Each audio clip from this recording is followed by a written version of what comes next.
प्रश्न नंबर 1, कौन सा देश बिम्स्टेक का सदस्य नहीं है? अ चीन, बी भूटान, सी नेपाल, डी म्यांमार।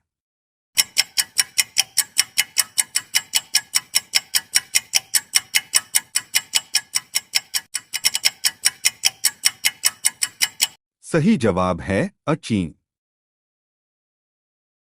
प्रश्न नंबर 2, अगर भारत में बाहरी वाणिज्यिक उधार में वृद्धि हुई है, देश के बाहरी ऋण पर क्या असर होगा? अ वृद्धि, बी कमी, सी कोई परिवर्तन नहीं, डी वृद्धि या कमी।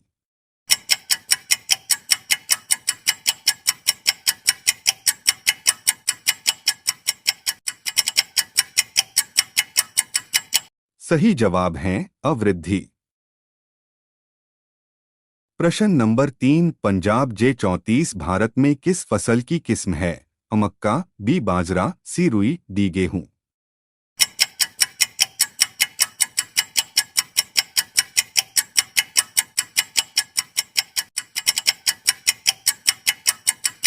सही जवाब है सी रुई।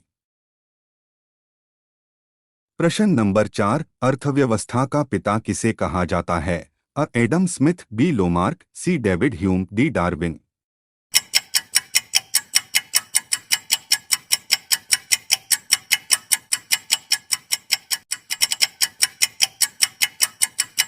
सही जवाब है सी डेविड ह्यूम।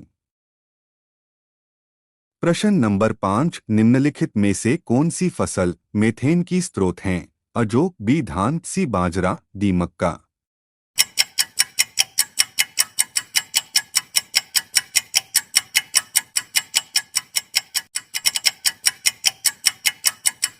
सही जवाब है बी धान।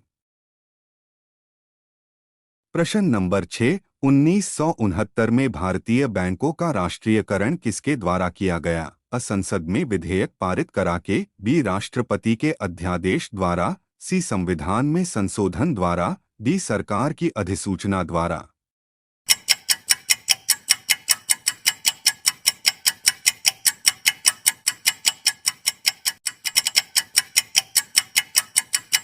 सही जवाब है बी राष्ट्रपति के अध्यादेश द्वारा। प्रश्न नंबर 7, निम्नलिखित में से गिनी गुणांक किससे संबंधित है? आय जनसंख्या अनुपात, बी आर्थिक विकास में बदलाव, सी संपत्ति का विवरण, डी इनमें से कोई नहीं।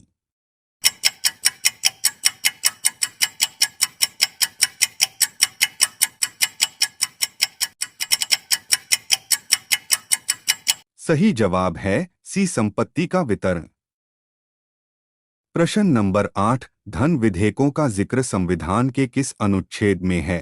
अ अनुच्छेद 110, बी अनुच्छेद 111, सी अनुच्छेद 113, ड अनुच्छेद 115।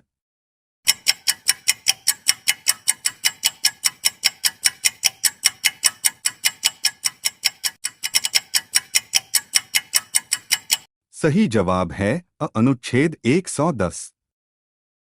प्रश्न नंबर 9, यदि रुपए की कीमत $1 इज इक्वल टू 48 रुपीज से $1 इज इक्वल टू 47.50 हो जाती हैं, तो उसे क्या कहा जाएगा?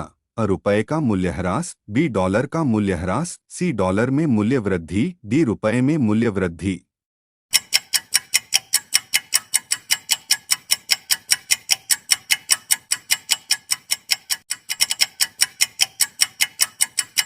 सही जवाब है बी डॉलर का मूल्यह्रास। प्रश्न नंबर 10, निम्नलिखित में से क्या मुद्रा बाजार के साधन है? अ राजकोष चालान, बी वाणिज्यिक कागज, सी जमा प्रमाण पत्र, डी ये सभी।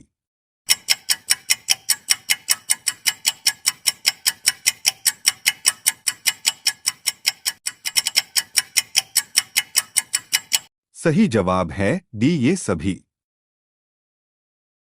प्रश्न नंबर 11, निम्नलिखित में से क्या वाणिज्यिक बैंकों का कार्य नहीं है?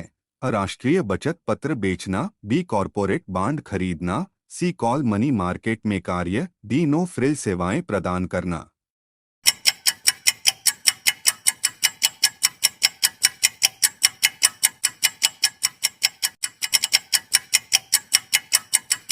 सही जवाब है राष्ट्रीय बचत पत्र बेचना। प्रश्न नंबर 12, निम्नलिखित में से क्या भारत निर्माण साझेदार नहीं है? अ भारत सरकार, बी राज्य सरकारें, सी पंचायती राज संस्थान, डी प्राइवेट उद्यमी।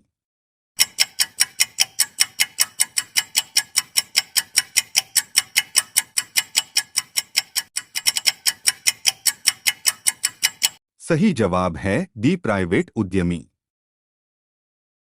प्रश्न नंबर 13, राष्ट्रीय इक्विटी फंड की निगरानी कौन करता है? अ आरबीआई, बी सीधी, सी नबार्ड, डी आईडीबीआई।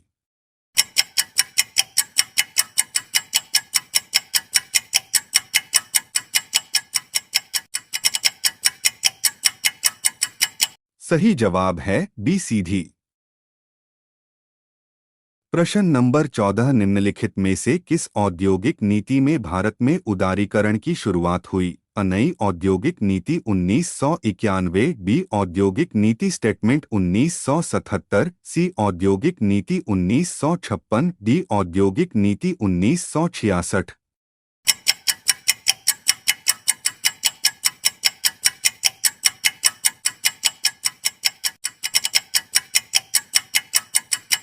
सही जवाब है अ नई औद्योगिक नीति 1991।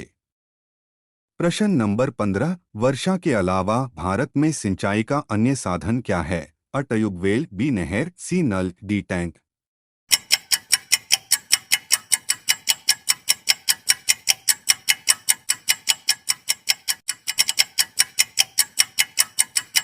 सही जवाब है अ ट्यूबवेल।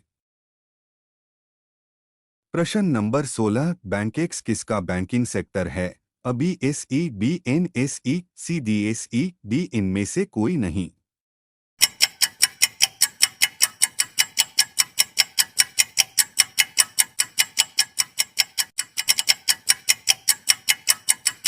सही जवाब है अ बीएसई।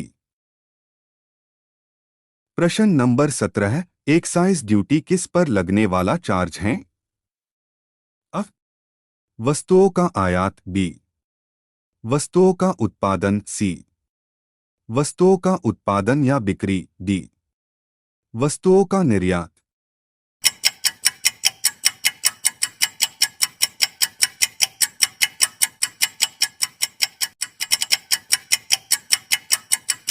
सही जवाब है सी वस्तुओं का उत्पादन या बिक्री। प्रश्न नंबर 18, उद्योगों के लिए वित्तीय सहायता देने के लिए सर्वोच्च संगठन कौन सा है? आईडीबीआई, बी आईसीआईसीआई, सी एक्सिस बैंक, डी एसबीआई।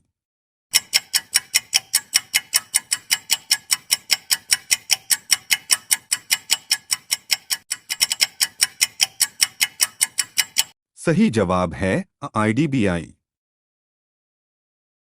प्रश्न नंबर 19, नाफुस का पूरा नाम क्या है? National fund for unorganised sector, B national fund for organised sector, C national fund for urban sector, D national fund for unemployed sector.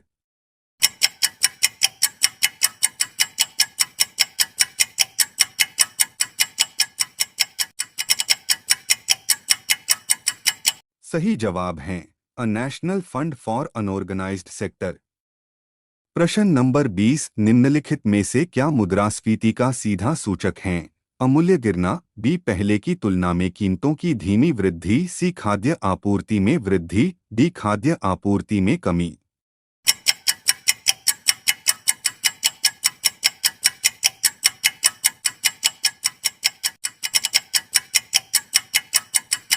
सही जवाब है B पहले की तुलना में कीमतों की धीमी वृद्धि।